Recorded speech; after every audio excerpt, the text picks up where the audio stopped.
RMS Titanic. 100 साल बाद भी ये नाम सुनते ही दिल में अजीब से फीलिंग्स आते हैं।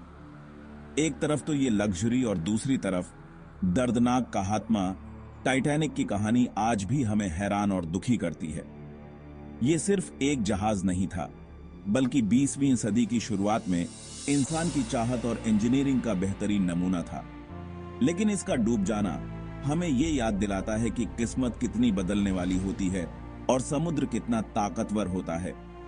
टाइटैनिक की कहानी सिर्फ एक हादसे के बारे में नहीं है, ये उस सपने के बारे में है जिसमें दुनिया का सबसे बड़ा और शानदार जहाज बनाना था। ये उन हजारों लोगों के बारे में है जिन्होंने इस सपने को हकीकत बनाने के लिए दिन रात मेहनत की, और ये उस जहाज की याद के बारे में है जो आज भी हमारी कल्पना को अपनी ओर खींचता है। ये ऐसे इस मशहूर जहाज के बनने की कहानी को बयान करता है, उस सोच को, मेहनत को और नए आइडियाज को जिसने इसे जन्म दिया। शुरुआती नक्शे से लेकर उसके शानदार लॉन्च तक हम टाइटैनिक के बनने के पीछे छिपी कहानी को जानेंगे। टाइटैनिक की कहानी की शुरुआत हुई व्हाइट स्टार लाइन के बोर्डरूम से, जो एक मशहूर ब्रिटिश शिपिंग कंपनी थी।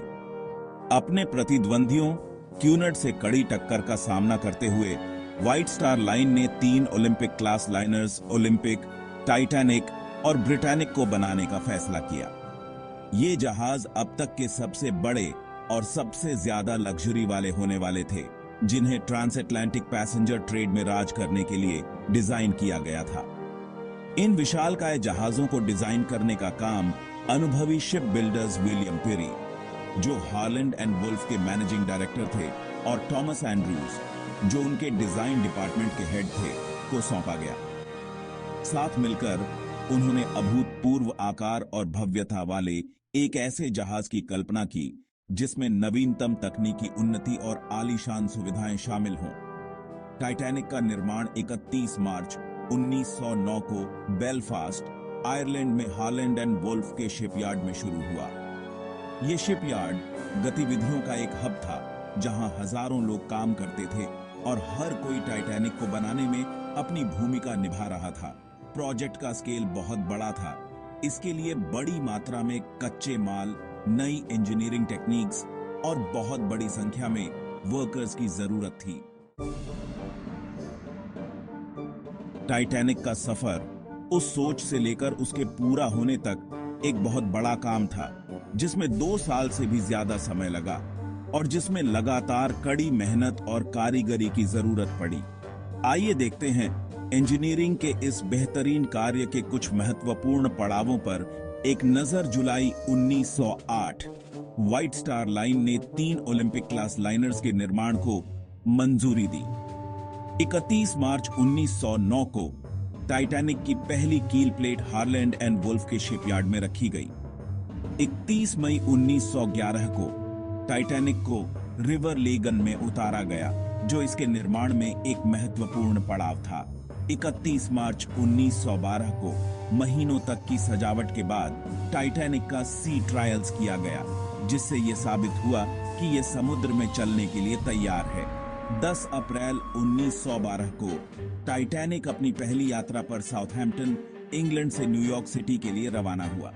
हालांकि ये समय रेखा उन अनगिनत घंटों, समर्पण और मानवीय प्रयासों की सिर्फ एक झलक है जो टाइटैनिक के निर्माण में लगे। इन तिथियों के पीछे हजारों लोगों की अथक मेहनत, उनके कौशल और पसीना था, जिसने कागज पर बने एक सपने को हकीकत में बदल दिया। टाइटैनिक का निर्माण एक ऐसा काम था जिसमें 3000 से ज्यादा लोगों ने अपना योगदान दिया। ये वर्कर्स, जो बेलफास्ट और उसके आसपास के इलाकों से आए थे, उन्होंने अपने कौशल और पसीने से शिप ऑफ ड्रीम्स को बनाया। शिपयार्ड समाज का एक छोटा रूप बन गया था, जिसकी अपनी ही पद व्यवस्था और सामाजिक संरचना थी। सबसे ऊपर कुशल कारीगर थे, शिपराइट्स, प्लेटर्स, रिवेटर्स और इंजीनियर्स। ये लोग, जिनके पास सालों का अनुभव और कौशल था, जहाज के निर्माण के जटिल कार्यों के लिए जिम्मेदार थे। वे इस पूरे काम की रीढ़ थे जो जहाज की मजबूती और काम करने की क्षमता को सुनिश्चित करते थे। उनके नीचे अकुशल मजदूर थे जो अक्सर शारीरिक रूप से बहुत कठिन काम करते थे। वे मटेरियल को एक जगह से दूसरी जगह ले जाते थे, कुशल वर्कर्स की मदद करते थे और शिपयार्ड को चालू रखने में मदद करते थे। उनकी निचली पदवी के बावजूद प्रोजेक्ट की सफलता में उनका योगदान भी उतना ही महत्वपूर्ण था। इन वर्कर्स को कठिन परिस्थितियों, लंबे समय तक काम और लगातार खतरे का सामना करना पड़ता था। उस जमाने में शिपयार्ड में दुर्घटनाएं आम बात थी और सुरक्षा के इंतजाम न के बराबर थे। फिर भी वे लगे रहे। अपने काम में गर्व और रोजगार के वादे ने उन्हें ये सब करने की शक्ति दी। भाग 5, स्टील, लकड़ी और रिवेट्स, एक किंवदंती का भौतिक स्वरूप। टाइटैनिक जैसे बड़े जहाज को बनाने के लिए बहुत बड़ी मात्रा में सामग्री की जरूरत थी, जिसे बहुत ही सावधानी से इकट्ठा किया गया और तैयार किया गया। 1 लाख टन से ज्यादा इस्पात से जहाज की रियर बनी थी, जिसे बड़ी बड़ी प्लेटों और बीम में ढाला गया था, जिससे टाइटैनिक को इसका विशाल आकार और मजबूती मिली। लाखों रिवेट्स, जिनमें से हर एक को हाथ से ठोका गया था, स्टील प्लेटों को एक साथ जोड़े हुए थे, जिससे जहाज का वाटर टाइट हल बना। हथौड़ों की लयबद्ध आवाज जो पूरे शिपयार्ड में गूंजती थी, टाइटैनिक के निर्माण का थीम म्यूजिक बन गई। जहां इस्पात ने जहाज को संरचनात्मक रूप से मजबूत बनाया, वहीं लकड़ी ने उसे गर्माहट और खूबसूरती दी। ओक, महोगनी और चीड़ जैसी महंगी लकड़ियों का इस्तेमाल इंटीरियर में बड़े पैमाने पर किया गया था, जिससे शानदार स्टेट रूम, बड़ी सीढ़ियां और खूबसूरत पब्लिक स्पेसेस बनाए गए जो टाइटैनिक के आलीशान इंटीरियर को परिभाषित करते थे। इन मटेरियल को इकट्ठा करना और उन्हें एक जगह से दूसरी जगह पहुंचाना अपने आप में एक बहुत बड़ा काम था। इस्पात पूरे यूनाइटेड किंगडम की फैक्ट्रियों से आया था, जबकि लकड़ी दुनिया भर के जंगलों से आई थी।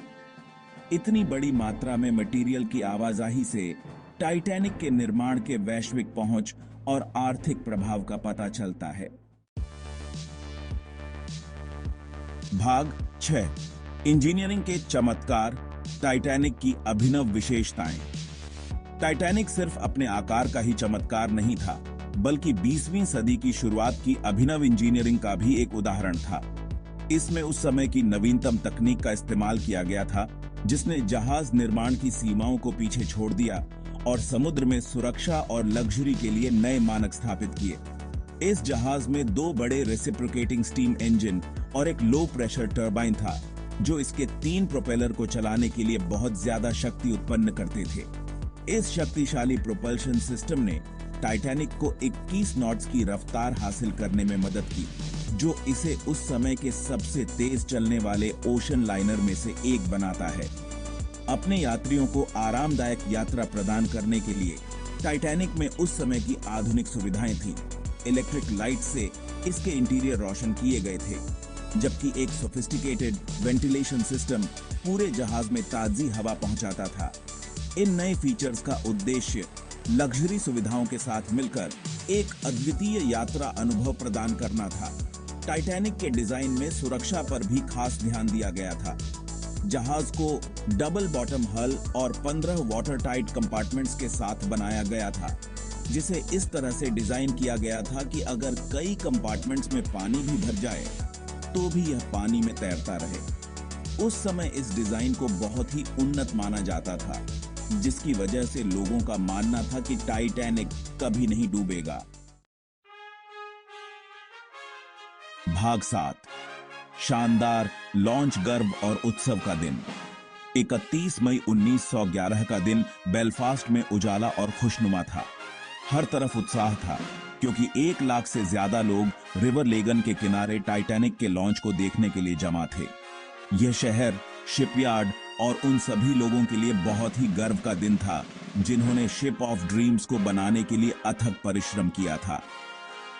ठीक 12:13 पर टाइटैनिक, जिसे झंडों और सजावट से सजाया गया था, पानी में उतर गया, जो इसके निर्माण के सफर में एक महत्वपूर्ण क्षण था। लोगों ने खुशी से चीयर किया। उनकी आवाजें नदी के पार गूंज रही थीं, क्योंकि विशाल हल, जो अभी भी निर्माणाधीन था, पहली बार पानी के संपर्क में आया था। लॉन्च खुद इंजीनियरिंग का एक कारनामा था। हजारों टन ग्रीस और साबुन से स्लिपवेज को चिकना किया गया था ताकि जब जहाज नदी में उतरे तो घर्षण कम हो। कुशल वर्कर्स की एक टीम इसके उतरने की गति को नियंत्रित कर रही थी ताकि यह सुनिश्चित हो सके कि यह आसानी से और नियंत्रित तरीके से पानी में उतरे। टाइटैनिक का सफल लॉन्च उत्सव का एक कारण था। यह हार्लैंड एंड वुल्फ के वर्कर्स के कौशल और समर्पण का प्रमाण था। यह वह दिन था जिसने अपनी दुर्भाग्यपूर्ण पहली यात्रा पर निकलने से पहले ही टाइटैनिक को इतिहास में स्थापित कर दिया था। भाग 8, चकाचौंध से परे, शिपयार्ड की अनकही कहानियां। हालांकि टाइटैनिक की कहानी अक्सर उसके शानदार कमरों और दर्दनाक डूबने के माध्यम से बताई जाती है, लेकिन हमें इसके निर्माण के पीछे छिपे मानवीय त्याग को याद रखना चाहिए। शिपयार्ड, जो औद्योगिक गतिविधियों का एक बड़ा केंद्र था, कठिनाइयों और बलिदानों से अछूता नहीं था। यहां काम करने वाले लोग, जिनमें से ज्यादातर गरीबी में रहते थे, उन्हें खतरनाक स्थितियों और लंबे समय तक काम करने के लिए मजबूर होना पड़ता था। दुर्घटनाएं आम बात थीं और सुरक्षा नियम न के बराबर थे। बहुत ज्यादा शोर, आग का लगातार खतरा और काम की शारीरिक कठिनाई ने वर्कर्स को बहुत प्रभावित किया। खतरों के बावजूद कई वर्कर्स को टाइटैनिक के निर्माण में अपने योगदान पर गर्व था। वे खुद को किसी बड़ी चीज का हिस्सा मानते थे, ऐसी चीज जो इतिहास रचेगी। कठिनाइयों और एक सामान्य लक्ष्य को साझा करने के कारण वर्कर्स के बीच एक ऐसा बंधन बन गया जो शिपयार्ड के सामाजिक ताने बाने का एक महत्वपूर्ण पहलू बन गया। हालांकि इन वर्कर्स की कहानियां अक्सर टाइटैनिक की भव्यता के पीछे छिप जाती हैं। उनका योगदान, उनके बलिदान और उनकी जिंदगी इंजीनियरिंग के ऐसे चमत्कारों के पीछे छिपे मानवीय त्याग की एक दर्दनाक याद दिलाते हैं। भाग 9, इस्पात से बनी एक विरासत, टाइटैनिक का स्थायी प्रभाव। टाइटैनिक की कहानी हालांकि एक दुखद त्रासदी के साथ खत्म हो गई, लेकिन इसने समुद्री इतिहास, इंजीनियरिंग और पॉपुलर कल्चर पर एक स्थायी प्रभाव छोड़ा। इसके डूबने के बाद जहाज सुरक्षा नियमों में महत्वपूर्ण सुधार किए गए, जिसमें इंटरनेशनलाइज्ड पेट्रोल की स्थापना और सभी यात्रियों और चालक दल के लिए पर्याप्त लाइफ बोट ले जाने के लिए जहाजों की आवश्यकता शामिल है। टाइटैनिक के निर्माण ने 20वीं सदी की शुरुआत के जहाज निर्माण के शिखर को दर्शाया, जिसने आकार, लक्जरी और तकनीकी नवाचार की सीमाओं को पीछे छोड़ दिया। इसने एक कुशल कार्यबल की महत्वपूर्ण भूमिका और बड़े पैमाने पर औद्योगिक परियोजनाओं के आर्थिक प्रभाव को भी उजागर किया। डूबने के 100 साल से भी ज्यादा समय बाद टाइटैनिक आज भी लोगों को हैरान और प्रेरित करता है। इसकी कहानी, जो मानवीय महत्वाकांक्षा, तकनीकी चमत्कार और दुखद नुकसान का मिश्रण है, हमें किस्मत के अप्रत्याशित स्वभाव और आशा तथा लचीलापन की स्थायी शक्ति की याद दिलाती है। भाग 10, निष्कर्ष, टाइटैनिक की कहानी। टाइटैनिक की कहानी महत्वाकांक्षा, नवाचार, त्रासदी और स्थायी विरासत से बनी एक कहानी है। अपनी कल्पना से लेकर ऑप्युलेंस और तकनीकी कौशल के प्रतीक के रूप में अपने दुखद डूबने तक, टाइटैनिक की यात्रा आज भी हमारी कल्पना को मोहित करती है।